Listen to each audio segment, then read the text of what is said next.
जोबोर मोजां मोनदों बेयाव बाहागो लाफैनो मोननानै आङो जोंनि बे दाखा जोमै 2 नि डिरेक्टर आदा पंकज लाहारि आदा साबायखर बावो आंखौ बेयाव इनभाइट खालामनायनि थाखाय बिथाङाथ' जोबोद मोजां सासे टेलेन्टेड डिरेक्टरखा आं बेखौनो बुंनो सानो जेरैहाय दाखा जोमै 1आ जेरै जोंनि पाब्लिकफोरनि गोसोखौ बोनो हादोंमोन थिग बेबायदिनो नैबे दाखा जोमै 2आबो आरोबाव गोहोम खोख्लैसिननो हायो जोंनि पाब्लिकफोरनि गोसोखौ आं बेखौनो विश खालामनानै आसा खालामनानै अल द बेस्ट होनो बेनोसै थेंक इउ बेथ' पार्ट 2 जाहैबाय बयखौबो बड' हाउससिम थांनानै क्लास नाजानोसै लायनो थाखाय गरि जेसे खावलायनाय हायो जेसे मोजां खालामनो जों नाजानोसै जयै टिमा रायजो राजाया अनसायनाय बायदि दा बेनो आरो मोजां मोनदों खोबनो आरोबाव बे खाबुखौ मोननायनि थाखाय माने गासैबो टिमखौ डिरेक्टरनिफ्राय लानानै प्रडिउसार्स गासैखौबो आं माने मोजां मोनदों आरो बेयाव नुजाफैनाय गासैखौबो औ फार्स्टआवबो एक्टिं आलासि खालामदोंमोन बिथांमोनखौ गोबाङानो मोजां मोनदों थांथ'नो बांसिनानो आरो नाङा जायफोरा होननानै आं दासिमबो नायाखैबा खावलायबाय जोंहा नायनो जानायनि हागोन लाहार फाहार इउटुबावनो खालामदों दङ बड' दा हाउसावहाय बयबो ज' जाहैलायनोसै खस्थ'आ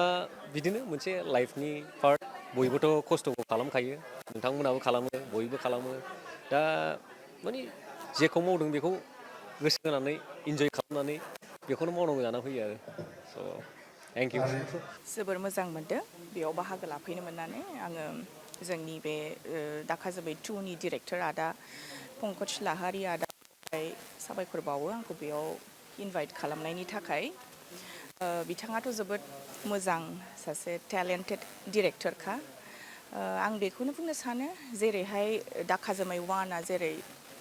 जोंनि पाब्लिकफोरनि गोसोखौ बोनो हादोंमोन थिग बेबायदिनो नैबे दाखा जोमै 2आबो आरोबाव गोहोम खोख्लैसिननो हायो जोंनि पाब्लिकफोरनि गोसोखौ आं बेखौनो विश खालामनानै आसा खालामनानै अल द बेस्ट होनो बेनोसै थेंक इउ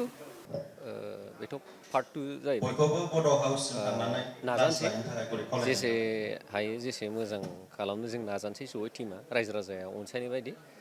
दा बेनो आरो मोजां मोनदों खोबनो आरोबाव बे खाबुखौ मोननायनि थाखाय माने गासैबो टिमखौ डिरेक्टरनिफ्राय लानानै प्रडिउसार्स गासैखौबो आं माने मोजां मोनदों आरो बेयाव नुजाफैनाय गासैखौबो औ फार्स्टआवबो एक्टिं आलासि खालामदोंमोन बिथांमोनखौ गोबाङानो मोजां मोनदों बांसिनानो आरो थांथ'नो नाङा जायफोरा होननानै आं दासिमबो खावलायबाय नायाखैबा जोंहा नायनो जानायनि हागोन लाहार फाहार इउटुबावनो खालामदों दङ बड' दा हाउसावहाय बयबो ज' जाहैलायनोसै खस्थ'आ बिदिनो मोनसे लाइफनि पार्ट बयबोथ' खस्थ'खौ खालामखायो नोंथांमोनाबो खालामो बयबो खालामो दा माने जेखौ मावदों बेखौ गोसो होनानै इन्जय खालामनानै बेखौनो मावनांगौ जानानै फैयो आरो स' थेंक इउ